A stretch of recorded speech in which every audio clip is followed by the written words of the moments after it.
কাৰ্বি আংলং জিলাৰ ধনখিৰি এলেকাৰ পৰা লংকা অভিমুখে যোৱা ২৭ নং ৰাষ্ট্ৰীয় ঘাইপথত পাব্লিক বাছৰ পৰা মূল্যৱান বগা চন্দনৰ কাঠ জব্দ কৰে লামডিং আঞ্চলিক বন বিষয়াৰ এটা দলে।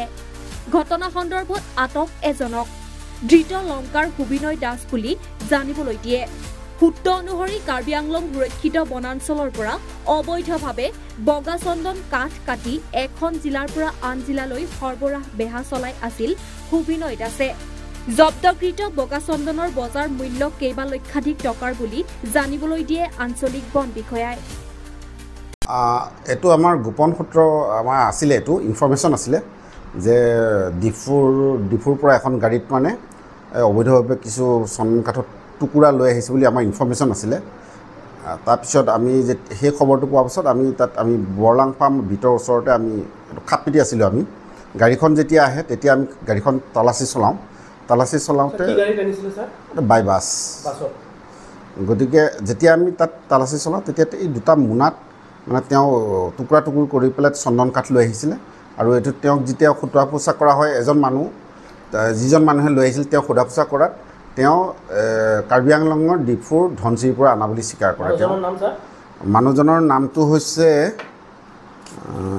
সুবিনয় দাস। আৰু প্ৰায় ২৯ কেজিমান হ'ব। মানে এনেধৰণৰ কৰ্মৰ লগত লিপ্ত কি সদায় নেকি ৬ মাহ ধৰি কাম কৰি আছে বুলি ক'লে নিজৰ মুখৰে? তেনেকুৱা আমিওতো আমাক কৈছে যে এইবাৰ আৰু আগতে এবাৰ আনিছোঁ বুলি কৈছে।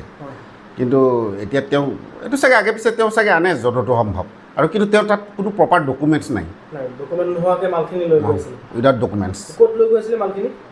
এইটোতো তেওঁতো এতিয়া কোৱা মতে তেওঁ লংকা বুলি কৈছিলে। তাৰ আগে পিছত তেনেকৈ দিওঁ বুলি কৈছে তেওঁ। ৬ মাহ নিচিনা সদায় লৈ গৈ থাকিম। পুলিচে কিয় ধৰিলে আপোনাক? তাৰপিছত বস্তুখিনি আপোনাৰ নাম ওলাইছে নেকি? আপোনাৰ চব নামটো কি? মই নিজে স্বীকাৰ হৈছোঁ। মোৰ আপোনাৰ নামটো কি? শ্ৰী সুবিনয় দাস। শ্ৰী সুবিনয় দাস। ক'ত লৈ গৈ আছিলে মালখিনি? লংকা।